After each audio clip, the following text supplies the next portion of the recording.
It has been an extraordinary last couple of years for the London-listed investment companies sector. On our numbers, there have been no fewer than 24 completed or announced mergers, takeovers, or take-private deals within this sector in the last 12 months alone, in addition to countless other strategic reviews, commenced wind-downs, and continuation votes triggered over this period.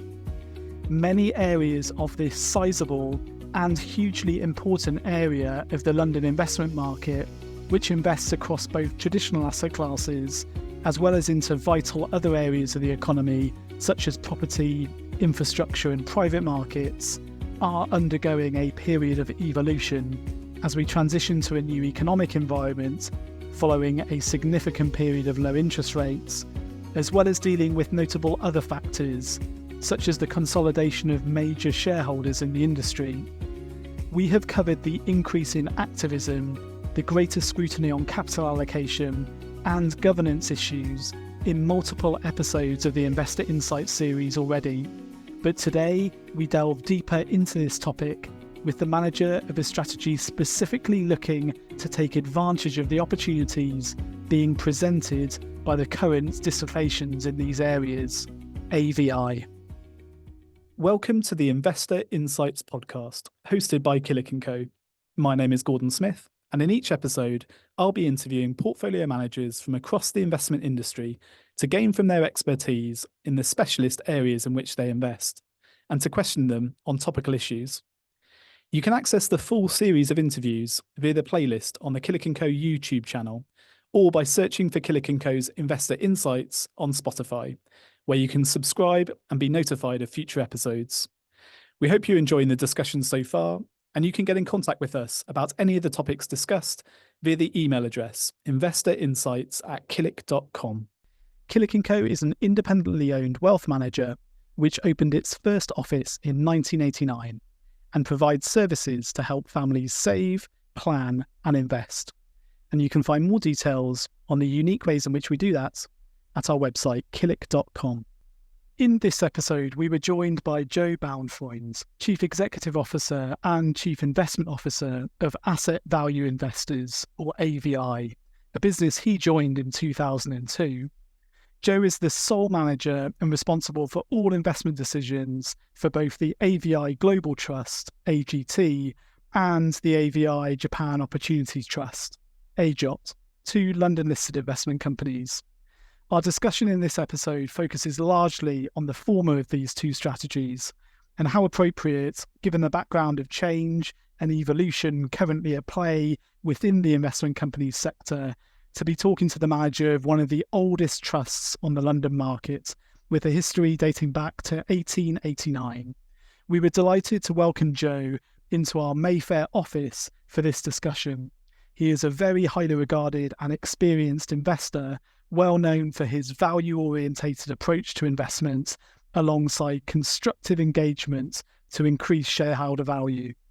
We hope you enjoy this episode, but as always, please get in touch if you'd like any further details on the topics discussed, and we'd love to hear from you with your feedback on the series so far, and if there are any topics you'd like us to cover in future episodes. Joe, lovely to have you in the office to do one of these recordings. How are you doing today? Oh, I'm fine. Thanks for having me. It looks like autumn is here. I know, the weather is awful outside for today. So, Joe, we have this kind of standard first question that we ask that tries to kind of kick off things for these discussions. And what it tends to do is get a bit to know you, really, or kind of what you've been working on recently, perhaps a kind of project that's going on. I wondered if you could maybe share whether it's a kind of anecdote from a meeting that you've had recently or an interesting book or article or anything that you can kind of share with us. Yeah, well, I'm reading a book at the moment about Japan. It's called The Contest for Japan's Economic Future. It's written by a journalist called Richard Katz. And it really speaks to the changes we've seen in Japan over the last 10, 15 years and how that's likely to evolve in the future. And I guess that's best reflected in an anecdote from a meeting I had in Japan probably 15 years ago. As you know, we're interested in companies with cash on the balance sheet and other assets. And we were sitting in this meeting and We kept asking about the balance sheet. It's just growing and growing. Nothing's happening with it. And the president turned around to us and said, well, if you ask me another question about the balance sheet, I'm going to walk out the meeting. And we asked another question and he walked out of the meeting. It's the only time it's ever happened to me in my career. But really this book highlights the generational change that's going on in Japan. There was a way of doing things in the years post the Second World War, and it's remained the case up until the last 10 years. But with a generational change, the future is pretty bright. And they're moving much more towards what we would call the norms than they have been in the past few decades. We'll definitely come back and talk about Japan maybe in a later question. I'm sure I know it's an important part of the portfolio and things that you've done over the last few years. Joe, perhaps to kind of frame the discussion really, I wondered if I could ask you just to kind of briefly summarise, if you can, the kind of main characteristics of what kind of typifies a prospective holding view, because I know it's quite a unique approach, quite a unique looking portfolio. Could you maybe explain the approach and also as a kind of second part to that, how you go about engagement, because I know that's a huge part of what you do. Yeah. Well, every investor will tell you that they're looking to generate returns, capital growth by buying companies cheaper than what their value is or what they're worth.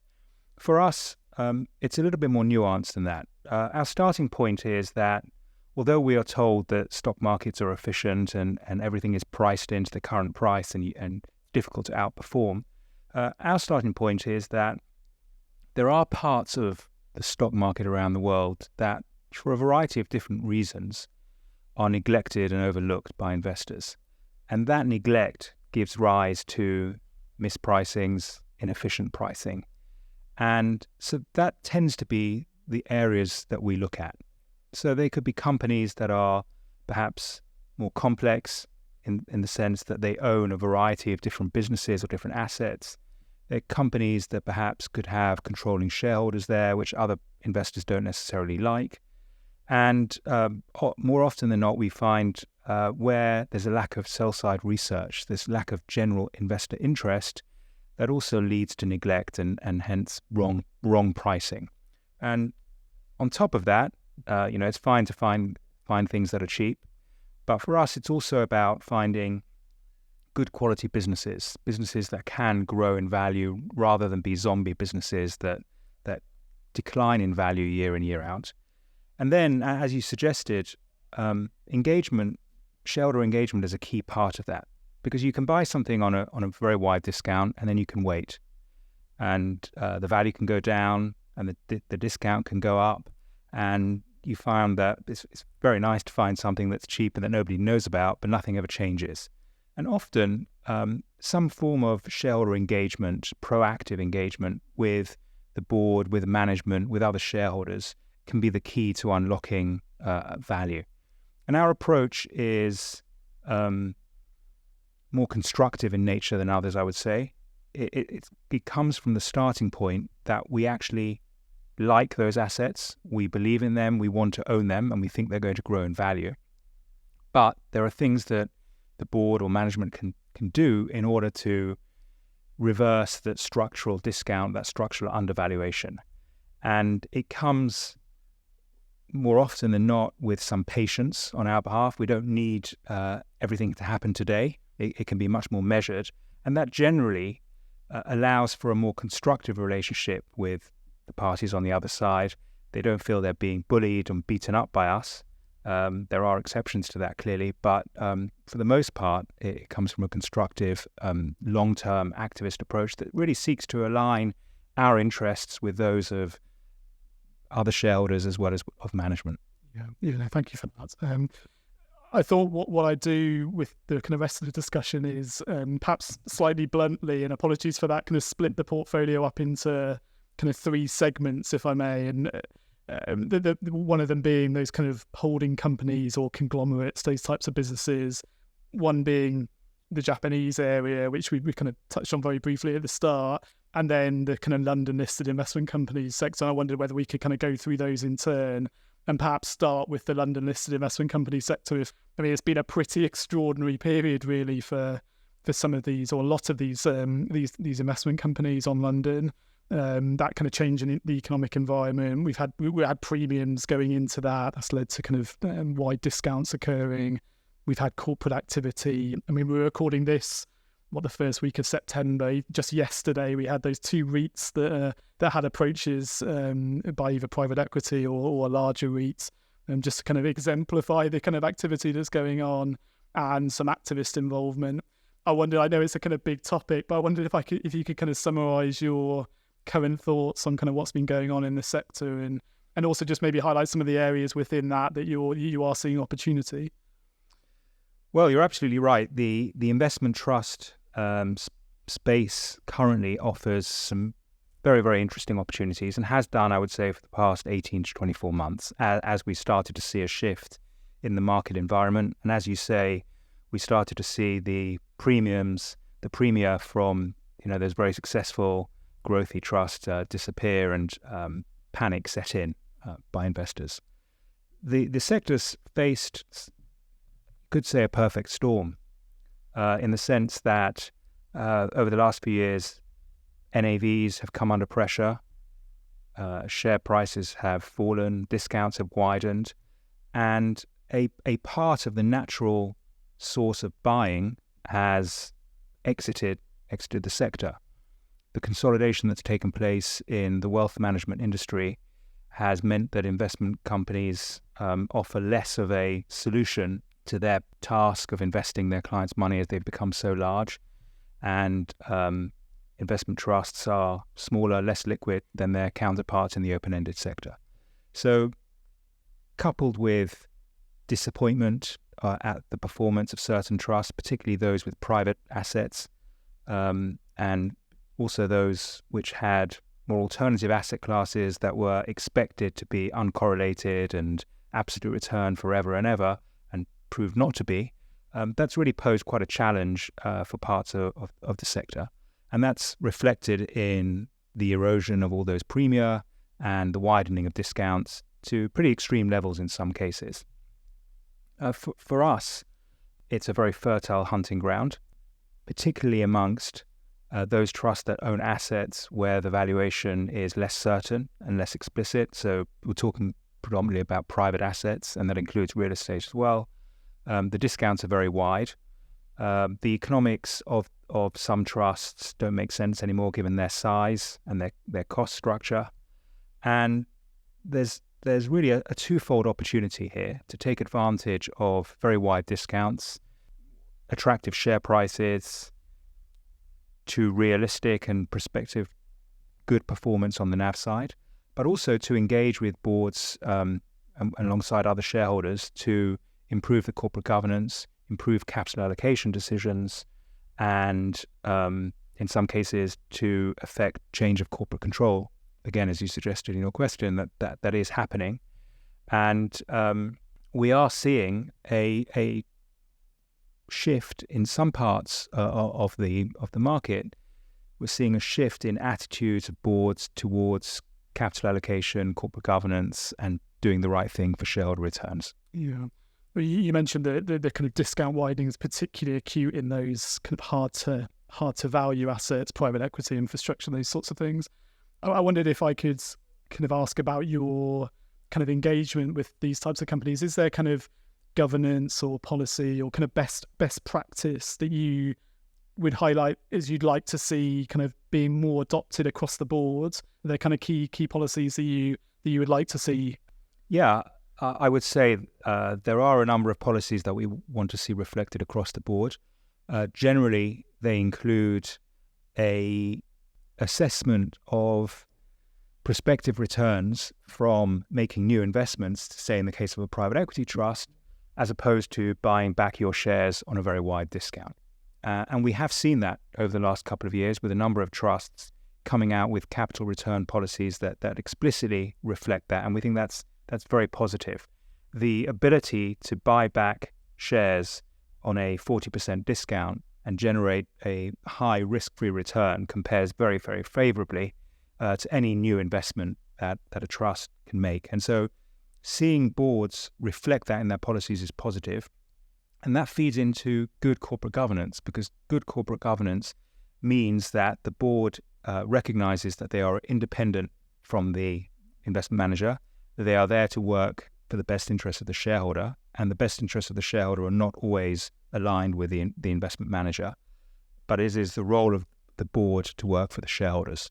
And we are increasingly seeing that, and where we're not seeing that, it's an opportunity to put pressure.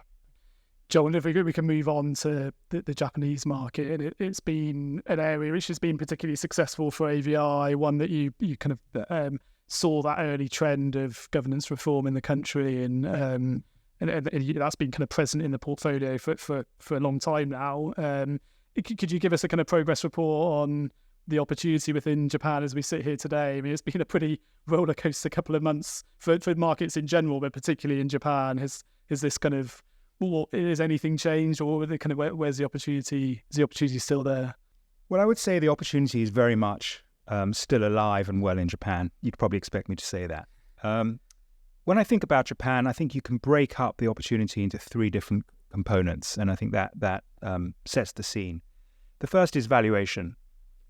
Japan, particularly amongst the small and mid-cap end of the universe, stands out as being relatively undervalued to similar companies in the rest of the world. So that, from a fundamental starting point, that is interesting. That scenario has existed in Japan for the best part of 20 plus years. And so it's not necessarily enough that the market is cheap, but it is definitely a tick in the box. What changed in Japan over the last 7 or 8 years, and what got us excited about cheap valuations in Japan, were the reforms, the corporate governance reforms that really served to put pressure on companies in Japan to focus on the interest of shareholders, really for the first time in their history, in their certainly modern history, to focus on the interest of shareholders, as opposed to focus on the interests of society, employees, other stakeholders at the expense of shareholders. And although it's taken a good number of years, there is now clear evidence that Japanese companies have changed, management attitudes towards shareholders have changed. I doubt we would find another president walking out of a meeting for me asking about the balance sheet. And in fact, when we're now speaking to companies in Japan, more often than not, we're welcomed with open arms. And the question they ask us is, why is our share price so low? What can we do about it? So there's definitely been a shift in the mindset in Japan. So those two things together have not really changed despite the volatility over the summer. There are still plenty of companies that are very undervalued. There is a willingness on the part of shareholders across the board to pressurize management to do more for shareholders, and there's a willingness on the part of management to do more for shareholders. So all of that is very good. And so taking those two elements together, we're very excited about the opportunity set. There's no shortage of ideas coming through the team, and the prospects for strong returns out of those companies is still as good as it has been over the last 6 or 7 years. The third element of Japan, which has come to the fore over the last month or so, has been the macro picture. As you know, the yen has been very weak for the past few years. That reflects the fact that Japanese monetary policy has been on a different path to that of the rest of the developed world. They've still been very much in easing territory whilst we've been in tightening territory. And that has really led to an outflow of capital out of Japan, where interest rates, as I say, are zero, into assets that had a more positive rate of return. And there's been talk over the last year that the deflation that has challenged the economy for the last 20 years has been reversing. We're now seeing inflation in Japan. We're seeing wages go up. All of this is very, very good. But it means that the very easy monetary policy that they've had is no longer appropriate. And you've seen signs that the Bank of Japan are keen to reverse those policies and very slowly start to increase interest rates. And what that has done in the recent weeks has been to lead to increased volatility in foreign exchange markets, but also to spill over into more into broader asset markets and equity markets, as we saw at the very end of July and beginning of August. Our position on that is that the Bank of Japan is well aware of those risks, is likely to be very, very measured in terms of interest rate rises. There is the potential for further volatility, but the volatility presents an opportunity for us. We saw in those few days at the beginning of August, we saw some of our company's share price decline by 20 to 30%. These were companies that are largely domestically focused, so not challenged by a higher yen, and no change in really the fundamentals. It's just really a market phenomenon, extreme volatility, panic selling, margin calls, machines trading, all of that conspired to extreme volatility. It's an opportunity for us to pick up bargains, I would say. So really, Japan still represents a fantastic opportunity. There could be volatility, but the volatility is likely to be an opportunity. Sure, yeah, still an important part of the portfolio, that's clear. I wondered if we can move on to what I would classify as kind of holding companies, I guess. And I know that part of the portfolio contains a kind of very wide variety of different companies, assets, and those conglomerate businesses as well. But if I may, can we maybe split that up into kind of two areas as well? And perhaps the first one being those kind of alternative investment managers, or the kind of the PE firms, the likes of, I know KKR and Apollo have featured in the portfolio. Could you talk us through the kind of main investment case there? What do you think? Well, we first started investing in KKR during the sell-off related to COVID in 2020, where the share price was very depressed, markets fell very sharply, very quickly. The opportunity for both of them really is that these are alternative asset managers. There's a perception in the market that they are solely related to private equity. In fact, they're much more than that. They offer their clients, who tend to be the largest investors in the world, a one-stop shop to provide solutions across a variety of asset classes, ranging from the least risky to the most risky. Okay, spanning private equity, infrastructure, real estate, credit, private debt, hedge funds, or the whole lot. And that provides them with a very, very strong, stable, growing source of revenues and profits. Now, the market undervalued those, was our contention, by misunderstanding them. Some of their revenues are contractual management fees, some of them are performance fees, which can be volatile. But at times of volatility, we felt we were able to buy into those businesses at very, very low multiples to baseline management fees, and those were contracted and pretty visible. On top of that, KKR and Apollo also have on their balance sheet ownership of insurance companies, and that provides a source of permanent capital on which they can earn fees as well. Again, that's very, very visible. That's worth a lot of money, and that was being undervalued in terms of valuation terms. And the third element that was interesting to us was the fact that they also make investments on their own balance sheet, oftentimes in their own funds, for which they don't pay fees. So it becomes quite an attractive way to get exposure to those underlying assets without actually paying the fund fees, which can be quite high. But we're on the side that benefits from them by being aligned with the owners. So on a sum of the parts value, when you value those three elements, they looked at various points in time quite cheap. They have re-rated enormously, as over the last 3 or 4 years, the market has come to recognize the quality of the business and to understand them in greater detail. We've exited out of KKR entirely. We have reduced Apollo. It's still in the portfolio, but it's a much smaller position than it has been. Very successful investments, yeah.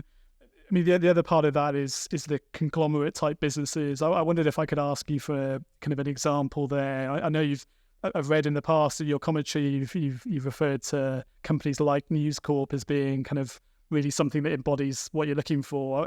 Whether it's that or one of the others, could you give us a kind of example there? Well, News Corp is our largest investment currently in the portfolio. Your listeners will probably know that News Corp is the holding company, or one of the two holding companies of Rupert Murdoch and his family, which tends to raise some eyebrows from investors. We think it is one of the most misunderstood companies out there in our universe, and an extremely undervalued and very attractive business. So when you think about News Corp, there are two core elements to it. News Corp own a 61% stake in an Australian listed company called REA Group. REA Group is the equivalent business to what we know here in the UK as Rightmove. And interestingly, there were stories this week that REA Group might be interested in making a bid for Rightmove. REA Group trades at a much higher multiple than Rightmove. From a financial perspective, that would be quite an interesting transaction. So when you look at News Corp as a whole, roughly 40% of its total value is made up of the stake in REA Group. But when you look at the valuation of the other assets, the result of that means that REA Group actually makes up more than 70% of the total market cap. Now, those other assets include a number of different businesses, but there's one key business in there, and that business is Dow Jones Group. Dow Jones Group will be a well-known name. They own 100% of it, so it's a private asset. The Dow Jones essentially has got two different businesses within there. They've got the Wall Street Journal, which is a very successful online business, growing revenues, high margins, growing its subscriber base. And alongside that, they've also got a business called Opis, which is a business that is a bit like Bloomberg, but for the commodity and oil trading sectors. So again, it's a very high margin, high barriers to entry, very stable subscriber fees based business. And those businesses together are held within the Dow Jones Group. And there seems to be a lot of uncertainty by investors as to what that Dow Jones business is worth. The simplest way to describe the valuation is to compare it to a listed peer, which is the New York Times, which we would argue is not as good a business and certainly doesn't have that commodity trading support business within it. But it trades at a multiple of around 17 times earnings, whereas the implied valuation of the Dow Jones Group within the News Corp sphere is around 5 or 6 times. So a very stark discount. Now, when you think back to what I said before about what we look for businesses that perhaps are family-owned, that are traded at a big discount, that investors don't like for a variety of different reasons, but that have good quality businesses. And REA Group and Dow Jones very much tick the boxes of very good quality businesses. And the key element for us, and the reason why it's such a high conviction investment for us, is that we think that the undervaluation is going to change. Now, we don't know. When you invest in a family holding company, you know that the family is in charge. They'll do what they want when they want, and the interests of the various Murdoch children and Rupert Murdoch himself are unknown to us. But what's been interesting is that the CEO of News Corp, who's not a member of the family, has been talking increasingly explicitly in recent months about the structural discount that affects the shares, and the strategic review that's going on internally to consider that and address that and to think about what they can do to reverse that. There are a number of things that they can do. They range from distributing the stake in REA Group to shareholders in specie and making the holding company a purer play on Dow Jones. There could be some transaction within Dow Jones to alert the investors to what the true value is, or a number of other things as well that are a consideration. But it seems clear that the company is on a pathway to addressing that discount, and that provides the catalyst for us. And that tends to be the missing element in many opportunities that we look at. And when we do see it, we tend to have quite a lot of conviction in the idea. Interesting to hear you talk through the investment case there. Joe, our last question is another kind of standard question, and I'm conscious of I've just asked you to talk through your kind of largest position in the portfolio, but it is a standard question we ask the speaker for the highest conviction area of their portfolio. I wondered if I could ask you maybe for another area or another holding that you could highlight that kind of shows us the opportunity set. Well, I'll try and give you a politician's answer and answer the question without answering it. Look, I would say that when you look back at markets over the last 15, 16 years, since the end of the financial crisis, they've really been driven by the fact that fundamental stock analysis, stock picking, value investing hasn't really worked. It's been affected by very, very low interest rates, zero interest rates, and by the phenomenal growth of technology companies. And that's led to a lot of inefficiency and distortion in the market. And then when you throw in the stratospheric growth of the passive industry, and which has just resulted in more and more money going into being invested into those larger companies, it really has distorted the markets. And when you think about the performance just this year of the S&P based on market cap, but compared to an equal weighted, you see that again reflected very starkly. The majority of companies within the S&P have not performed particularly well over the last year, and yet the S&P has done tremendously well. So I would say that my highest conviction idea is that our style of investing has been coming back ever since really the start of 2023. And the idea that as interest rates go up, price of risk matters. Buying companies that generate profits as opposed to zero profits matters to investors. And there's an opportunity cost to investing which has to be considered. And the fact that there are increasing numbers of more vocal investors pressurizing management is positive for us, and we're playing our part in that.